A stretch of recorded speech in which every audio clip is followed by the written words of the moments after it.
So this guy is about to make millions of dollars by hyping up a product that doesn't exist.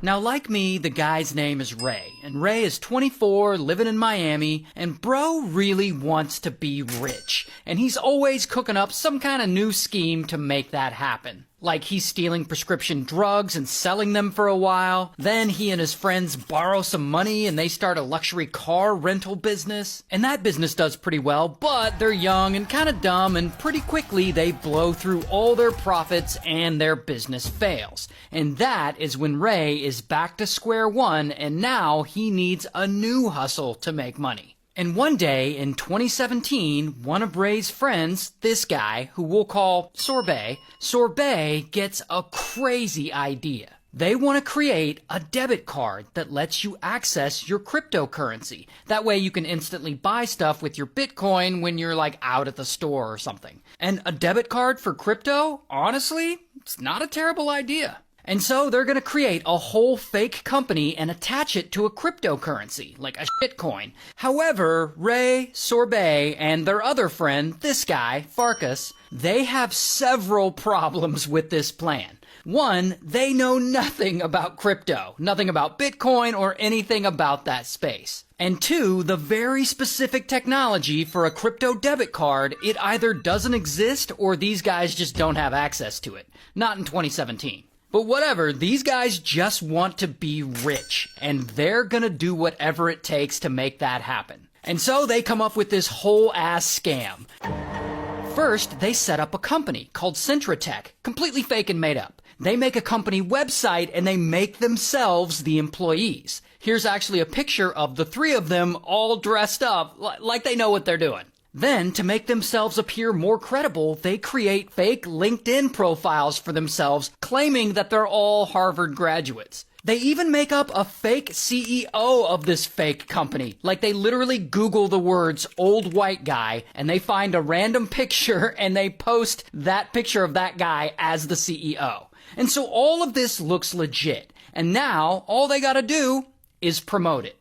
So they all go into crypto message boards and chat rooms and they start hyping up their fake company, hoping to get people to invest. Here's the thing though. Some people do actually invest in this company. Not a ton, but it's something. But about a month or so in, suddenly, pow, their company gets a random endorsement from a somewhat known crypto guru. And overnight, kaboom, their company blows the up. And suddenly all kinds of people are investing. And they now have millions of dollars invested in their fake company based on a technology that they don't have. But now there's a real buzz around what they're claiming Centratech is going to do. So they just run with it. They get a legit office space so they don't have to work out of their bedrooms anymore. They hire like 50 other employees to come work for them. They get these fake Centra cards made to use as like promotional materials, like a proof of concept. They even hire celebrities to endorse this card. Like here's Floyd Mayweather endorsing it. They get DJ Khaled to promote it. And so this builds even more hype for their company and makes them look even more legit.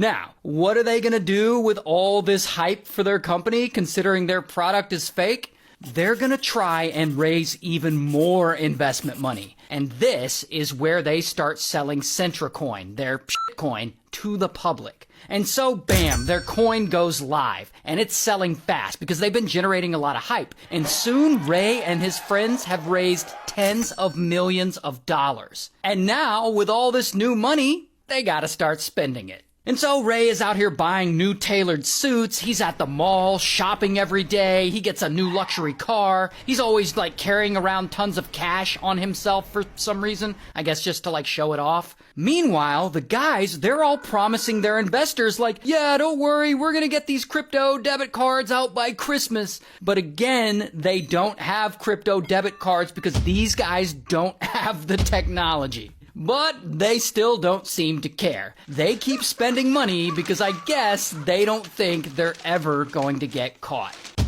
Until after all this hype these guys have been getting, a reporter for the New York Times starts paying attention to them. And so he's doing his research, and he finds some of their Instagram accounts. And I don't know what they were doing in all their Instagram photos, probably like partying or stunting in their new whip. But whatever it was, this causes this reporter to say, yeah, these guys definitely didn't go to Harvard. And he starts thinking maybe their company isn't legit. And so he wants to hear from the CEO of this company.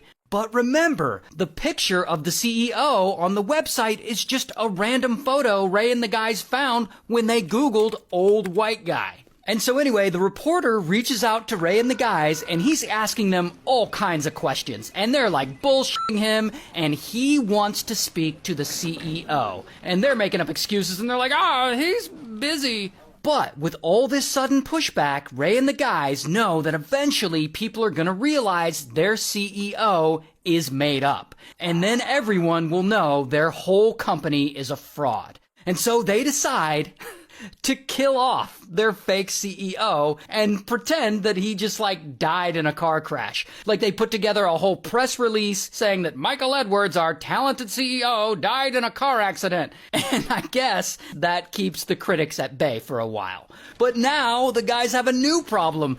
They gotta find a new fake CEO. And so they take a picture of Ray's grandpa and they put it up on the website and they're like, yeah, this guy is now our CEO. But immediately, some people start looking into it and they look at Ray's Facebook page and they find pictures of Ray and his grandpa and they're like, the CEO of that company isn't a real CEO. They just used a picture of Ray's grandpa. But whatever, Ray and the guys still don't seem fazed because they just keep hustling. They get a bunch of their employees to start building a fake app that they can use in presentations like, hey, look, our product really works. And through that, they get even more people to invest in their company. I think they actually get 15 million more. But then, finally, it all starts to go south. Because that New York Times reporter, his article comes out about the company and kaboom, it blows the fuck up. And it brings up their old arrest records and run-ins with the law, and it just makes them look, not so good. And around this time is when the SEC, the Securities Exchange Commission, notifies the guys that their company, CentraTech, is now officially under federal investigation. And I guess from here, the guys panic, because within a month, most of the company's employees are laid off. Also, the guys are fighting amongst one another, and they start draining all the money out of the company's bank accounts. But eventually, the law does catch up to them, and bam, Ray gets arrested. Here's his mugshot. And of course, the other guys, they get arrested too. And now Ray, he ends up pleading guilty, and he takes a plea deal, and he flips on the other two. And so Sorbet, he gets sentenced to 8 years in prison. And Farkas, he gets sentenced to 1 year in prison. While Ray, because he flipped on the others, he gets no prison time. That is wild.